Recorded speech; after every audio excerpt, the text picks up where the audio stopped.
Now we can start, madam. Yes, sir. Good evening to all of you present over here. Today is the online session with the topic Influence of Missile Ecosystem on Indian Economy. A very warm welcome to all of you, sir. I am Sujata, the team member IT support to NDRF, will be the host, will be hosting the today's event. This event is organized by NDRF, National Design and Research Forum, in association with Institute of Engineering India Karnataka State Center, National Skill Development Forum Shimla, and Institute of Engineers Kanpur Local Center. Before proceeding to the program, I would like to give a brief about NDRF. National Design and Research Forum NDRF is a 50-plus-year-old organization, and it is the R&D wing of the Institution of Engineer India IEI. In NDRF, we connect academia, R&D bodies, and industries on a common platform to explore innovative technologies, products which are socially relevant. NDRF has 40-plus MOU partners from academia and industry. NDRF also indulges in collaborative research with university and engineering colleges and has a very strong team of technical advisors.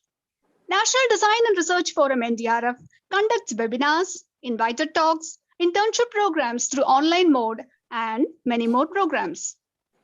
Today, NDRF and Research Forum is conducting an invited talk on influence of missile ecosystem on Indian economy. For this technical session, online technical invited talk, I would like to invite, first, I welcome Padma Shri Dr. Mailswamy Annadurai, Chairman NDRF.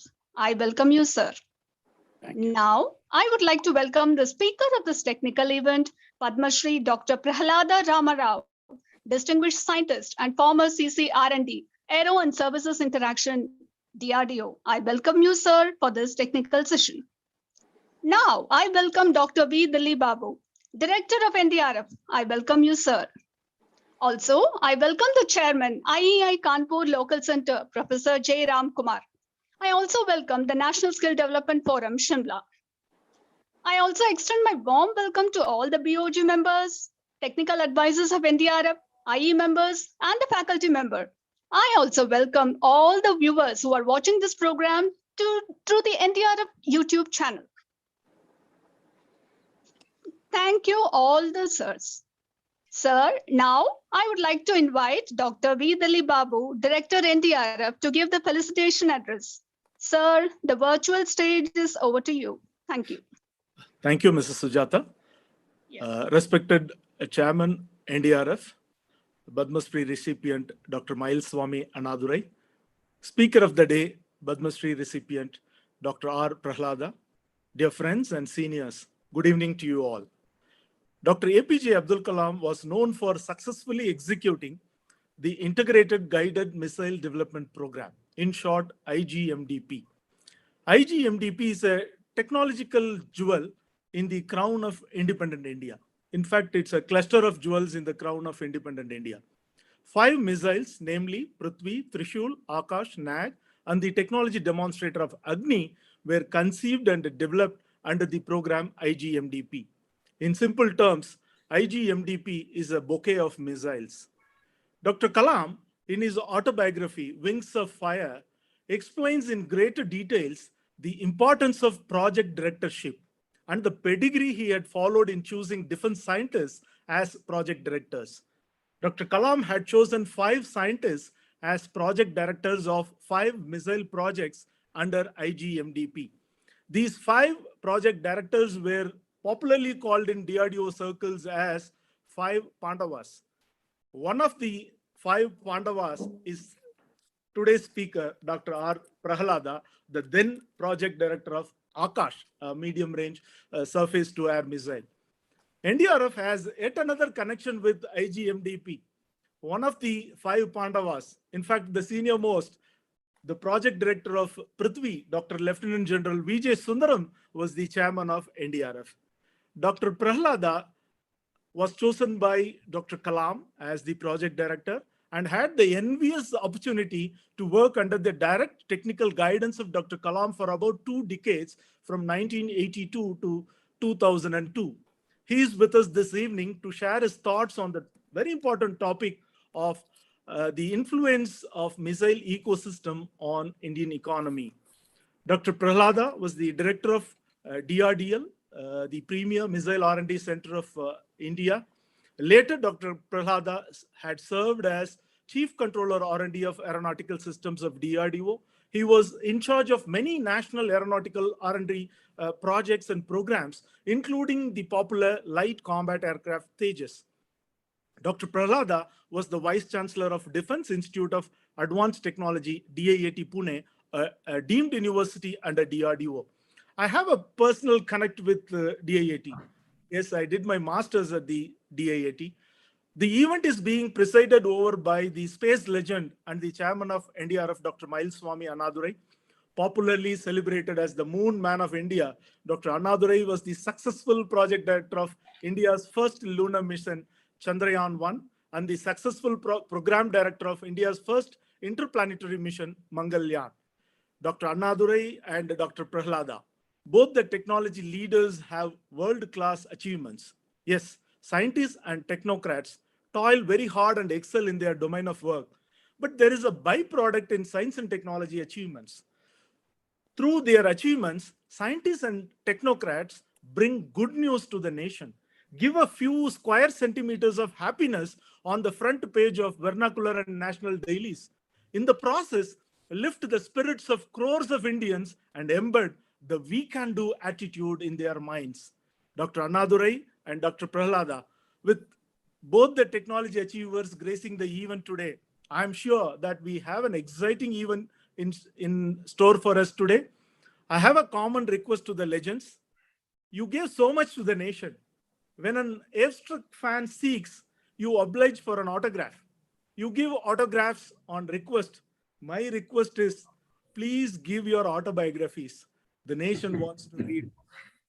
Dear ladies and gentlemen, NDRF is glad to present this talk in association with Karnataka State Center, Kanpur Local Center, and National Skill Development Forum of the Institution of Engineers India. I appreciate and thank the support rendered by Mr. Lakshmana, the chairman, and Dr. Rangareddy, the Honorary Secretary of Karnataka State Center, Dr. J. Ramkumar, Professor IIT Kanpur and Chairman, Kanpur Local Center, and Mr. Sunil Grover, Chairman, National Skill Development Forum of the Institution of Engineers. My wishes to the members of the Institution of Engineers India family, members of Board of Governors of NDRF, technical advisors of NDRF, and all the participants who had tuned into this program. To set the ball rolling, may I now invite Dr. Miles Swami Annadurai, Chairman NDRF, to deliver the inaugural address. Welcome you, sir. Yeah. Thank you, Dr. Delhi Babu. At the outset, I'm really happy to see, at least virtual mode, Dr. Prahlad. After a long time we are meeting. It's really happy to see today's the NDRF lecture series on the topic of influence of missile ecosystems on Indian economy. I think this topic itself talks about what's going to come, and that is none other than from Dr. Prahlad, one of the pioneers of the Indian missile ecosystem being coming up in a world-class level. And today, when we talk about the Philippines entered into an import agreement for the promos, I think many things are being talked about. So that way, I think today a good ecosystem has come, and it is evolving also for the missiles point of view, missiles and in particular, and in general, the defense ecosystem in India is emerging in a very, very big way. All you are aware. The nation of India's position definitely needs to feed that people 1.3 billions, their stomach has been fed. While doing it, definitely their independence. Now we are celebrating 75th year of India's independence. India's independence and sovereignty has to be retained such that when we make our people progress, the India also secured in its own position. So when we connect these two things together, it calls for the security of the nation, the security in the borders, security in terms of various other things like food security, its own literacy, its own the people who are intellectually have to grow up. Now you bring in these things together. That means the people have to be fed, people's needs to be met. Need is not only the food, it is a shelter, it's an educational system, it's so-called infrastructure across India, whether it's connecting the system or the communication, energy. You talk about many things. I think many things have to be connected together. When these things are happening, country needs the money to do that. When country needs the money to do that, definitely it has to see to that its import and export balance is met properly. You know, across the world, India is one of the highest import with respect to defense system is concerned after the independence slowly because of our own border reasons are concerned, and the vast area of the borders, the sea and the air has to be defended, and a good amount of requirements have come. But now when looking at other impediments, what you're talking about there, definitely India has to stand on its own legs. That means putting together, we have the great systems, Dr. Kalam and the teams, like many people together. Now today, we are emerging is one of the global system for the defense system is concerned. That means slowly we have to stand on our own leg. When doing that, definitely a good ecosystem has to come together. That ecosystem is only to one side to stand on our own leg, and another side possibly, is it possible with that great amount of manpower each brings in? For example, the missile ecosystem brings in a good amount of technologically an all-round approach is called for in the various engineering domains, starting from control system, electronics, materials. We will talk about many things. Even today's artificial intelligence, 4G systems. I think many things are getting connected that we are talking about the defense ecosystem, the huge volume with the good intelligence has to come together.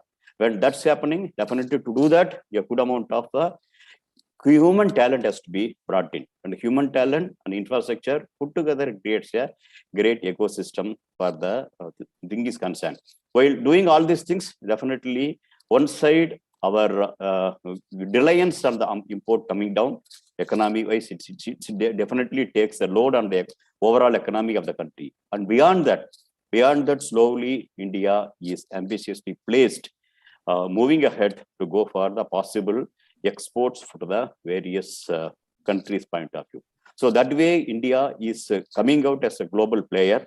To come out as a global player, definitely good ecosystem is called for. And this ecosystem put together, it is not only for our defense system, but the Indian economy also, it will definitely, it feeds to that. One side, the import options coming down, another side, we are able to, plus side is coming for the exports, if slowly it emerges. So all put together, it creates a system wherein for in the emerging India, this provides another opportunity beyond agriculture, beyond manufacturing, beyond IT. This ecosystem also will provide a reasonably good feed to the Indian economy. Just to get one example, just get to one possible scenario before I'm leaving the floor to the Dr. Prahlad. Very recently, we are talking about the good number of the small satellite launches. You know, the pandemic has created a lot of disturbance across the globe for various aspects, various domains. But I want to point out one thing here. The world has seen nearly 50% of its last 50 years launch in the last 2 years for the number of satellites launched into the space. That means what the world has launched and kept it in the space, 50%, today if you look at that, 50% of that number is launched the last 2 to 3 years. That shows something emerging in this scenario. And there is a possible connectivity of this missile ecosystem can play a majorful role in Indian context. We are also talking about another small satellite launch vehicle that makes its own presence very, very economical, much even 1/3 or 1/5 price of the PSLV. PSLV itself is economically better, and Kulasekarapatanam plus small satellite launch vehicle configuration, that combination brings in that economy even still better. So, but it is for the small satellite launch vehicles. So the small satellites is the game changer of today's space arena.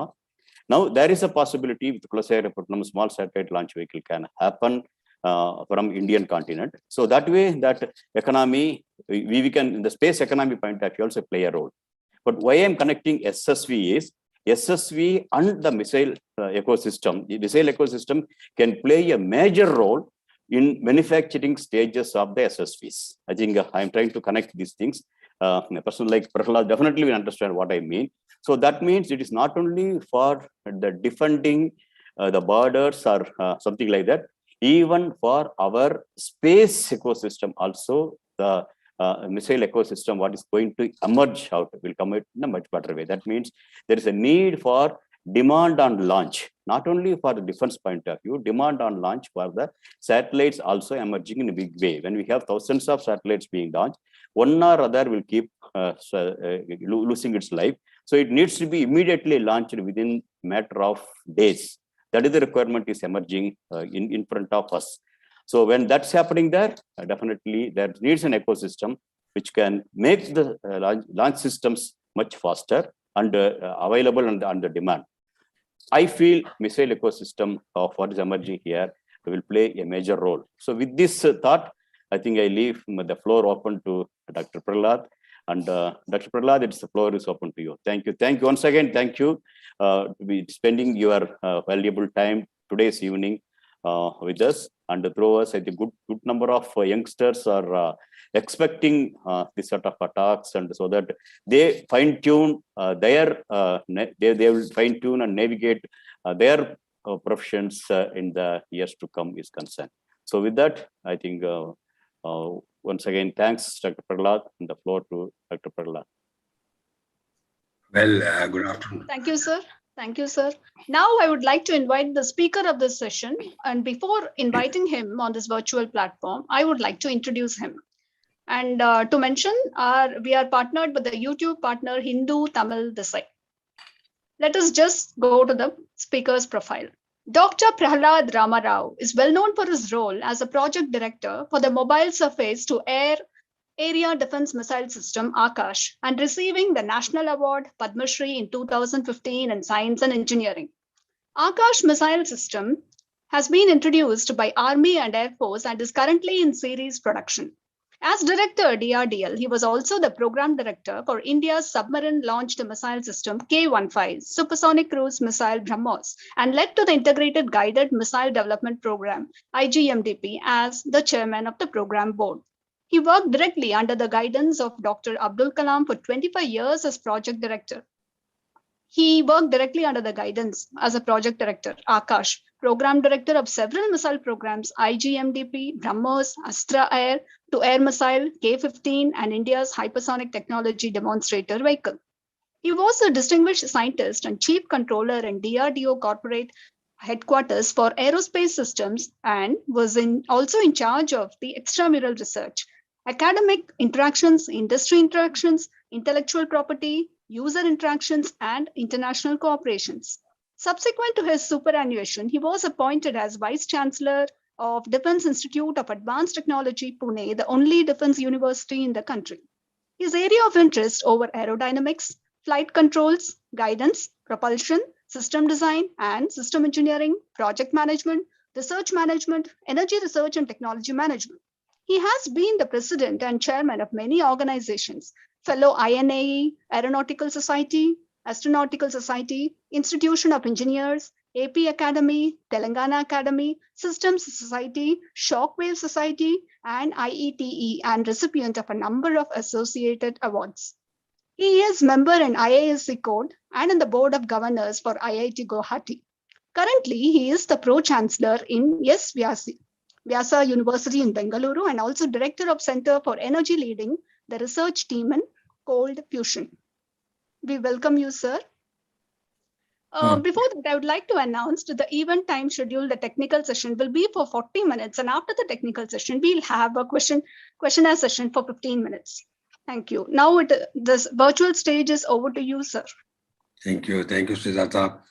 I thank NDRF, thank Dr. Nadurai for his foundation lecture about how missile ecosystem and the space ecosystem have many common things.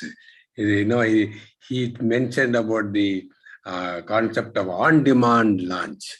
You know, when we wanted to make missiles like Agni and K-15, that is submarine launch, it was the same concept, on-demand launch. User said, I should be able to launch in minutes wherever you are. So we are tuned to on-demand launch, and Dr. Annadurai brought the concept of on-demand satellite launching. So it will come, one day it will be, and you want to launch the morning, the satellite launch vehicle will be launched on demand. It will come.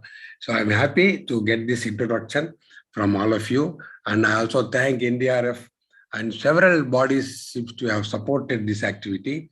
And I'm very happy to share some of my experiences and also show or talk about how our Indian economic system is happy growing under the missile economy ecosystem, and how the two are going to be synergistically progressive in future.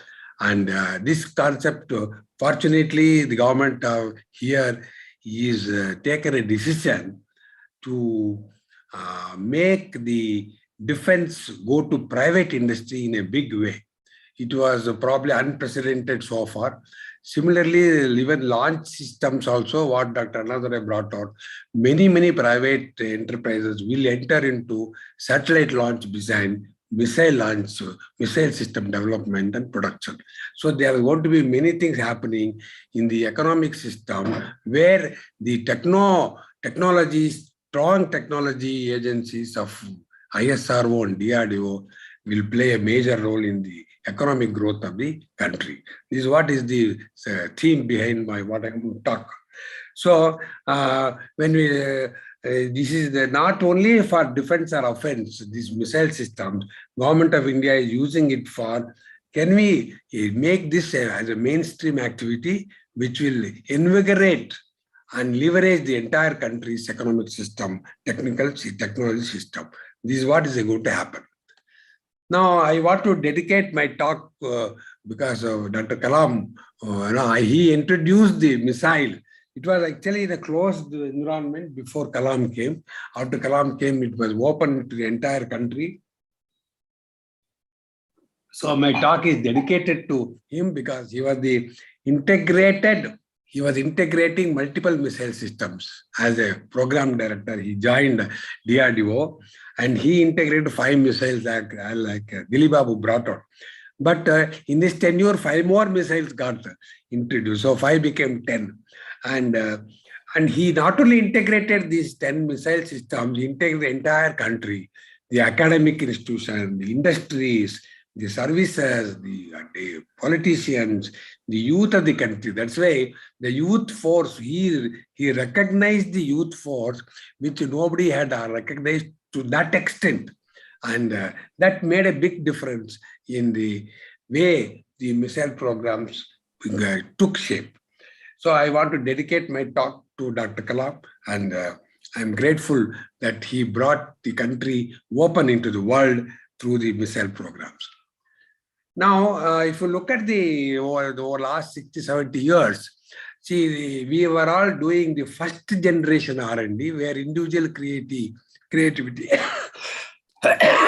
was at the forefront. Individuals only we used to talk. Whereas, and when you go to the next generation, second generation R&D, it became an establishment like where ISRO started, DRDO started, atomic energy started, multidisciplinary R&D, system development, all started taking shape. And the third generation, another decade passed, then we were started going to business.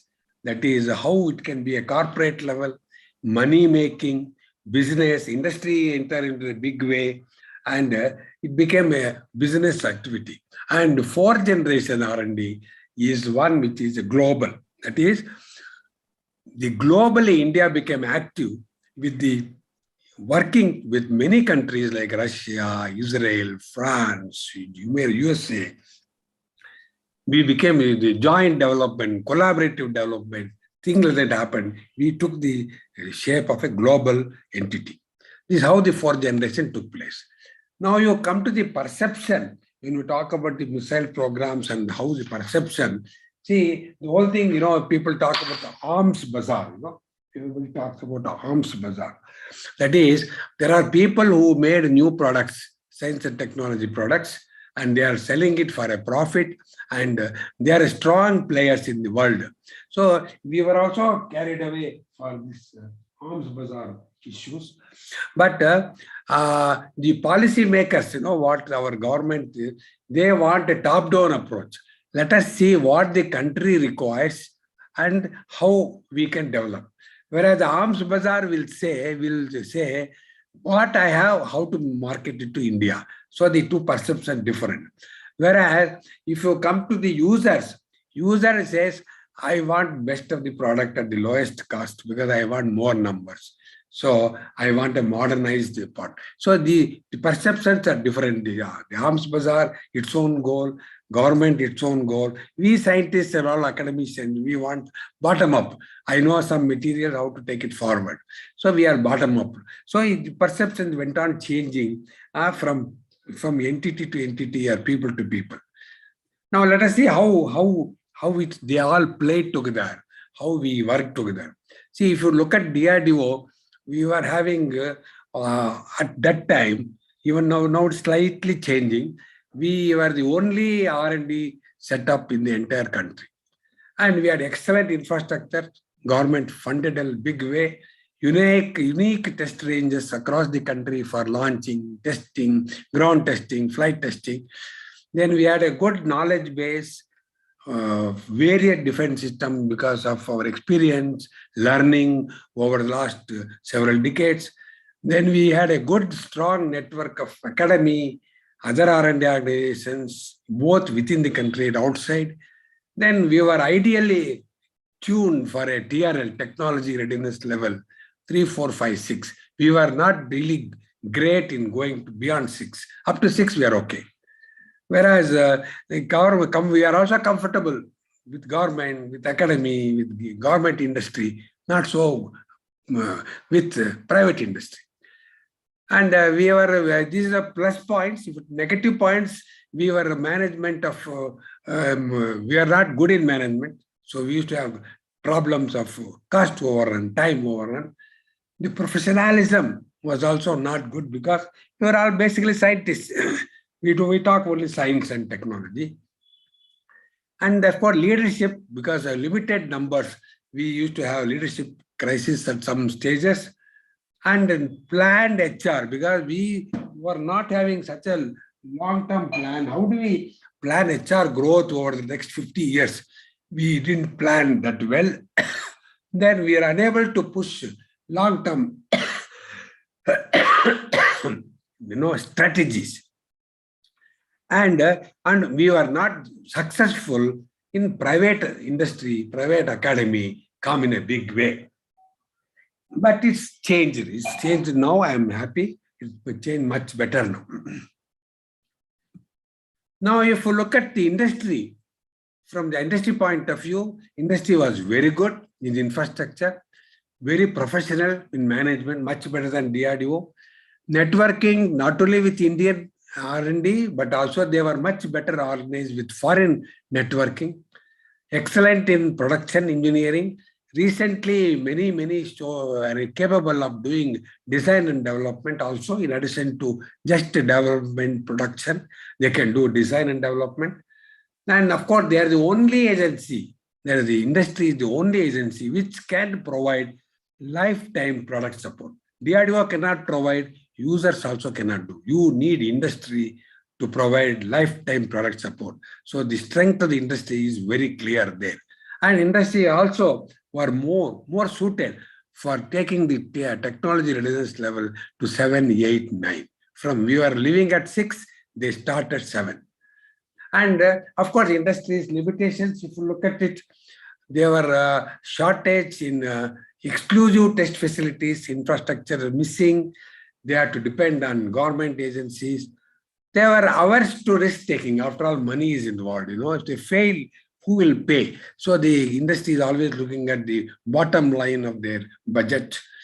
And also they were not geared up for exporting. They had not got it. It didn't go to their blood. How to export? Even now, government only is talking to Philippines to export the missiles, that is the BrahMos missile. Industry has to come in a big way. I hope industry will come in a big way. And this export will happen in many areas, not only in this missile, some other rocket, tank, aircraft. Many will enter into export business. As you will see in the next few years, many more products will enter into export. Therefore, industry has a bigger role to play for the export business. And their industry investment in fundamental research is almost nothing, is almost zero. This is where we are all talking to industries. Please start funding research. This is what's happening in the whole world.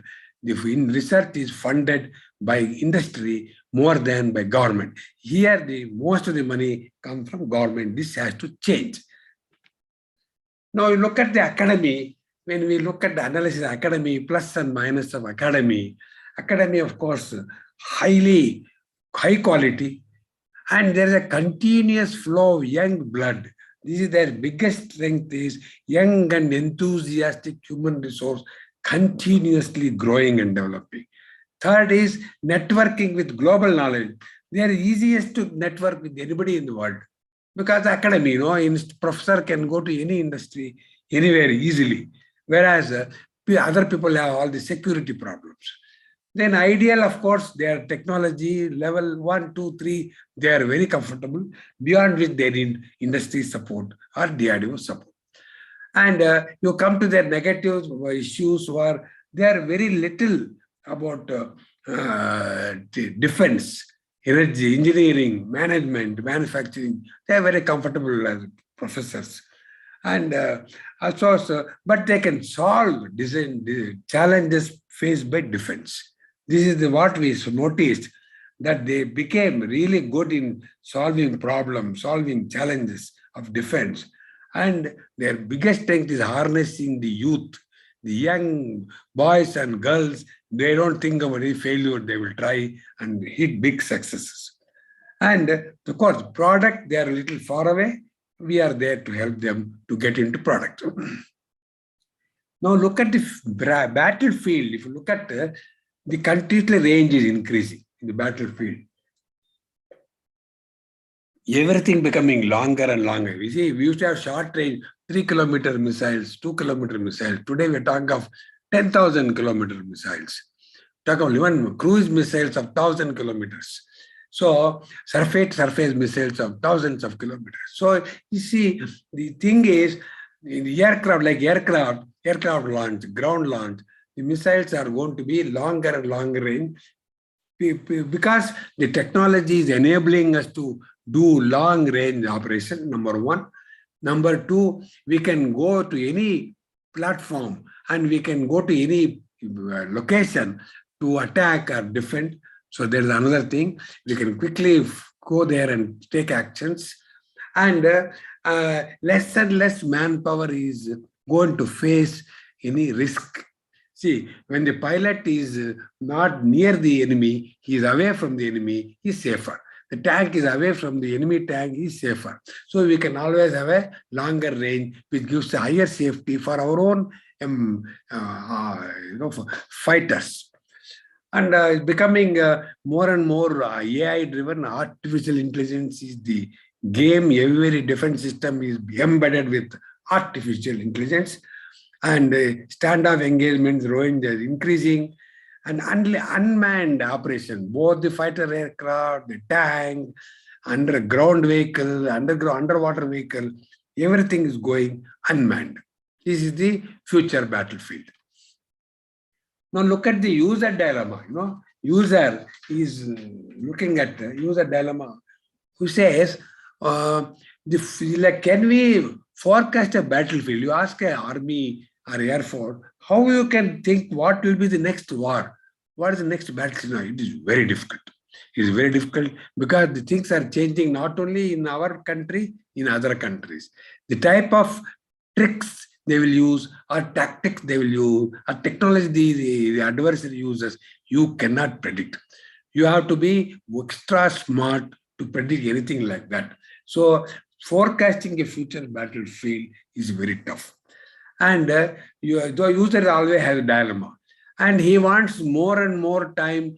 The DRDO wants more time. Industry wants more time to field a new system. But the user has no time. He says, how can I want today? You give me this year. How can you wait? How can I wait for tomorrow? My battle is today. This is the user problem. How can I meet it? Then he also knows that there are multiple technologies that I require. I require almost, you name it, that the technology user requires. Earlier only he used to have very few things like, propulsion, engine, and warhead. Today, the missile system is much more than just the three basic systems. And flexibility, see, the user says, I want flexibility on my qualitative requirement because I don't know the adversary today. And in the real tactical scenario, the adversary becomes smarter. I should be able to quickly change. Give me flexibility. Give me adaptability. Like that he demands. How do you build in this in our missile systems or any defense system? And of course, he says, I know if a delay system, I cannot wait. But second best system, I don't mind accepting. Delayed versus second best, I will accept the second best if you give me today. This is what the user says. Now you look at the global scenario, global situation, and military expenditure. It's not only happening in India. See, everywhere it's happening there. There are unlimited challenges. Any country is facing. You open the newspaper, you see how many new challenges. Recently, everybody saw the bombing using unmanned drones, bombing oil stations. You see, this is how the world is changing, which never happened earlier. Then the demands are changing. Challenges are unlimited. Economy is falling. People have less and less money for weaponry. They want more and money for science, for technology, for healthcare, for education, for infrastructure, for well-being, for art, architecture. They need more money. So who wants to? The government is always under pressure to reduce the expenditure because the other expenditure is high. Can I make defense at lower cost? Because I need money for populist scheme. After all, government has to survive means you have to fund populist scheme where the government will remain in power. So there's a competition between what defense wants, what the populist schemes want. Now, of course, there are always limitations of resources. Public expenditure has to be controlled. It cannot all be allowed to spiral. You know what the famous statement that American defense budget, one day, it will be just sufficient to buy one fighter aircraft. The spiraling of expenditure is so high that defense expenditure will be so high, astonishingly high. So this you have to contain. Then geopolitics is changing country. You don't know who is your enemy, who is your adversary, who is your friend. It keeps changing quite a bit. So you have to prepare ourselves on our own. We cannot depend on anybody to be with us forever. And cost of ownership today is not just a question of cost of buying. If you buy an aircraft, you buy a tank, you buy the whole life, suppose the tank or aircraft is with you for 30, 40 years, then cost of ownership will be including the cost of maintenance, upgradation, repair for 30, 40 years. So the cost of ownership itself is changing when compared to just the cost of acquisition. This is a big change. Now come to acquisition, when I'm talking technology acquisition. See, how do we get to new technology? I told you that there are so many new technologies we want to come. How do you acquire? Of course, some we develop ourselves, though it is slow, but it will be within our 100% control. So they in-house develop technology. That's number one. Number two is with the industry. Can I take the help of industry to develop the technology? This is what that will be cheaper when compared to importing a technology. Third is develop jointly within the country. So let them also fund. Why only government fund? Let them also fund for the development. See, this is happening. Fortunately, now many industries are coming forward for funding the technology development. Then fourth way is, can we develop with foreign partner? There are cases where we have developed with Israel as a partner, Russia as a partner, UK as a partner, so that there is a sharing of funding, sharing of knowledge, sharing of technology. Therefore, easy to, later you can also use it as a offset mechanism. Then the last case is contracting. Can you develop contracted technology? I have no time, but I want a technology in next 1 year. Can I contract it and buy it outside? There are various modes of technology acquisition that what we have followed. Now you come to defense acquisition. See the utility, the enhancing the utility of defense R&D, so that it goes into technology spin-off for non-defense applications. This is what's happening. This is happening in space also, in defense also. What funding you do for defense and space, can it be used for outside the space, outside the defense, as a technology spin-off? This happened in many areas, and it is continuously going to further happen, and it with increased utility and increased applications. Now look at the sensors. So what is meant by the national security? We have to get what is where we have got noticeable successes for the national security using our own technology. For example, in the technology enablers are sensors, which we were almost zero, maybe four decades ago. Today, we have our own sensors. Whatever sensor you want, it's available for use. Our own MMICs, MICs, processors, ASICs, FPGAs, we are able to do much better. Actuation systems, totally our own. Then comes signal processing, microcontroller, power PCs, parallel processing, you name it, we have it. Then tools for our modeling, simulation, we have already done. The design tools, we have got many things done. So there are noticeable successes, not only in these, but also in materials. For example, you all know how composite materials used in many applications, which was originally started with defense. Similarly, lasers started with defense, but where all is being used. Non-lethal applications, how it is being used. Low intensity conflict, how it is being used. So you see that what we developed as a sensor devices have gone into many areas beyond the national security.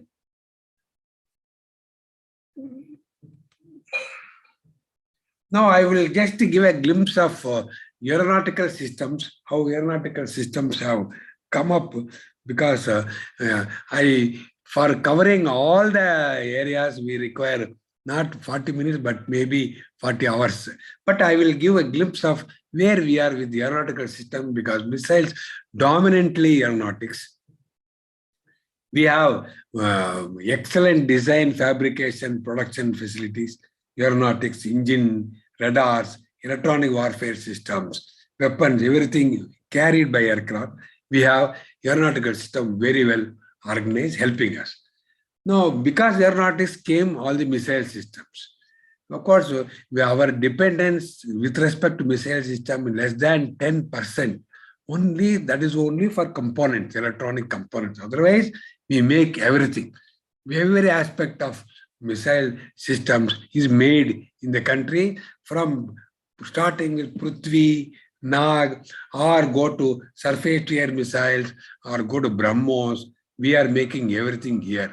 The Dhanush missile, Agni, you name it, we make every subsystem, every component, and the import dependency less than 10%. Similarly, you go to bombs. Already I told you the rockets and bombs, India is trying to see not only meet our own requirements, how do we export them? Rockets and bombs, how do we export? And which is very well matured. We have ordnance factories. Now ordnance factories have taken a new shape. They have become public sectors. Therefore, we have much more flexibility to do production, to do exporting. So the rockets and bomb area also, we will grow in that mode. Now come to electronic warfare. We started the radars in a big way with missile programs. Today, many radars are ready for exporting. Already Bell and LRD started talking to foreign partners to export their radars made in the country, export electronic warfare systems. Because we have crossed more than 90% requirement, we have crossed for indigenous. So we can now go for exporting outside the country. Now, similarly, naval systems, we are reasonably happy, 75% satisfaction level, but we are going to increase to nearly 100% because as we just now we discussed with Dr. Annadurai, India has to produce more and more with Indian resources, Indian manpower, Indian industry. So our economy goes up, import will come down. And also, because of new technology, new materials, new knowledge, our other industries, non-defense industries will grow. That will help us to grow in non-defense areas and grow in both in export business, in non-defense as well as in defense. So that is the advantage you will get by going into such defense systems in naval areas. Of course, sonars is sensors used by Navy. We have the sonar systems made in the country very successfully. And these are other sonar, airborne sonar systems. Like we have shipborne, airborne, submarine-borne sonar systems. Now comes to engineering system, combat engineering systems. We already seen tanks being made by, Bharat Forge and Tatas. They are making tanks. Earlier it used to be only DRDO. Now they are being made outside. The bridges being made outside. Combat engineering system, we are almost 100% made in the country itself. So now you come to, so therefore you see, there are many systems developed in the country, delivered to the users, inducted by the Army, Air Force, Navy, and outside now it is going to be inducted in for non-lethal applications in not only Army, Air Force, Navy, but also in support system, support arms of the country. Then the ecosystem has been developed for the missile system, what is developed, infrastructure, facilities, simulation modeling, design capability, human resource, very high quality human resource, networking with the industry, then very strong technology base, very strong in project management. We have got many centers of excellence established across the country in academic institutions and industries. Many technologies made within the country, with DRDO, with the industry also. Global level R&D, I told you, we are now at par with many countries. We are doing R&D with other countries at par. Then private industries have arrived. Tata's, Bharat Forge, Mahindra, Reliance, and export started. This is a good thing. Now, what are the challenges we have? After this, what are the challenges ahead of us? See, harnessing the Indian industries synergistically so that defense capability will be developed in the most cost-effective way. See, once it is produced within the country, R&D done within the country, it will be the most cost-effective. The economy will just flourish. There is no outgoing of foreign exchange. This is important. Next comes national security.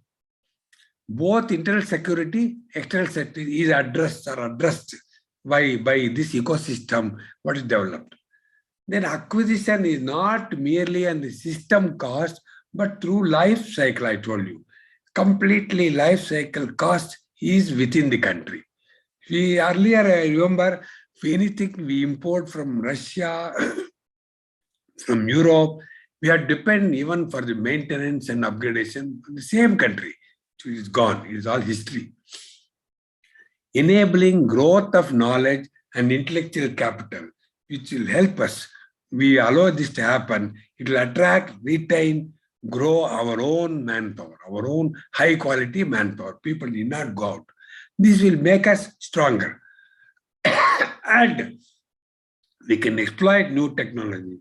We can nurture and develop new technologies and therefore exploit and export. This is the challenge we are going to face. Now you look at the defense production. What is the ecosystem for the defense production? See, the industry capability has been enhanced in such a way that, the products are coming out. If you look at the products, highly quality conscious products are coming out. High technology is come from the industry. Indigenous development and production taking place, lifetime support taking place. Therefore, all will be because higher profitability. Then there is export market being addressed. There is political leverage being addressed. Today, our country is talking to many other leaders of other countries at par. Why not we look at leveraging our strength for your defense and non-defense industrial growth? Then with the Make in India coming in a big way, it is going to make more and more high value, sophisticated, small volume, high value products coming up from the industry. This is the scenario that is going to take place. So with all this happening, we see that self-reliance is assured, employment generation will grow. See, the important government is looking at how does our employment generation go. That is, more and more youth needs to be employed within the country. That will happen once the technology development, economic development, industry development take place. This is the fundamental. Then can we sustain the business? Once the industries are mature, you can sustain, you continue to grow. Then how the defense security will become precursor to economic security. These are they hand in glove? Can the economic security and defense security work together? One become precursor to another? Yes. This is going to happen. Therefore, let us see if it happens, what happens. If you look at defense production and how it is contributing to the GDP. See, the ideal ratio of GDP, this diagram shows 50% of GDP will come from the services sector. India is good in services sector, will flourish, will continue to flourish in service sector. It will be 50% GDP. 25% should come from agriculture and raw materials. Okay. This agriculture doing well, raw material we are reasonably well, good. Now comes the manufacturing sector, which we are only 10 to 12%. The GDP contribution from manufacturing sector is only of the order of 10 to 12%. We have to enhance this to 25%. This is the big challenge. We saw that the burden is not only on agriculture or nor on services, it should be on manufacturing. We are not that good in manufacturing. We have to increase the contribution in the manufacturing sector more and more to come from the industry.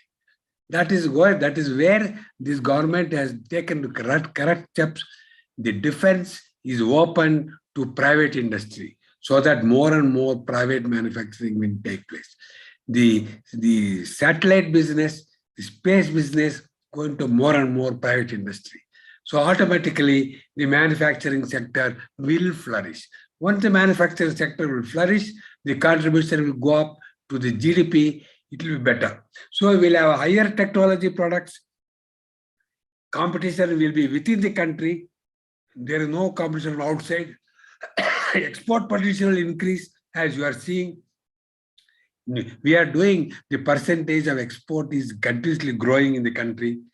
The spin-off and spin-in will take place. Once the country is matured, more and more government-owned initiated R&D will give spin-off technologies, and industry invested R&D will bring in spin-in technologies. Both will take place, and there will be long-term sustenance of growth, economy. In this way, I told you, 25% will come from this, and multidisciplinary growth will take place, and India will sustain this forever, continuously. This is the what is the message that I want to communicate. This is we are on the right track to see that the manufacturing sector through defense and space will add in a big way. See, the advantage of defense and space is, number is very high technology. Second is the cost center is very high. This is not a high volume, low cost. It is a low volume, high cost. So that it will quickly add to the manufacturing GDP. So with this, I think we are in the right track, and I thank NDRF for providing such a nice opportunity to give a talk and share my thoughts. Now I will leave it to the organizers. In case any questions are there, anybody wants to ask questions, I will be very happy. Thank you, sir. Thank you, sir. It was such a wonderful, informative session, sir. Now moving on to the questionnaire session. We are having few questions, sir. Yes, sure.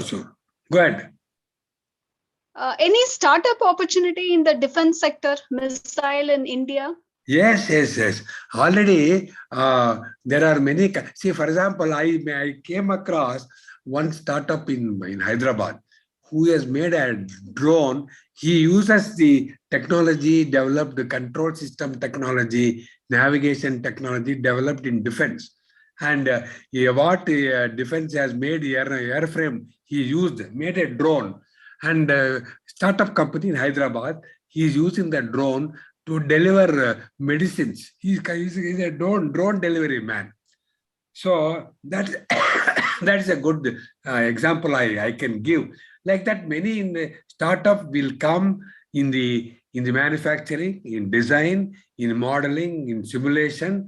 Definitely it will grow in a big way. There's no doubt that the next decade is decade of startups. Yeah. Thank you, sir. There is one more question. In which parameters the national security of our country depend? See, the security, one thing, we underestimate. Technology gives the strength. Technology is the biggest parameter. It will make, even in security, whether you take security of boundary condition, warfare, or even geographical security, or intellectual property security, whatever security you talk, technology is the prime ingredient, parameter, which will make a big difference, which we don't realize. We don't realize, but those who are like Dr. Annadurai, myself, we have lived and 4 decades with technology. We know without technology, nothing can be achieved. So technology is the most important and biggest parameter will make the country secure. Not only secure secure in the sense of security of our nation, security of intelligence, security of our solar resources, security of manpower, security of knowledge, security of food, agriculture, energy. Wherever you go, technology is the key ingredient.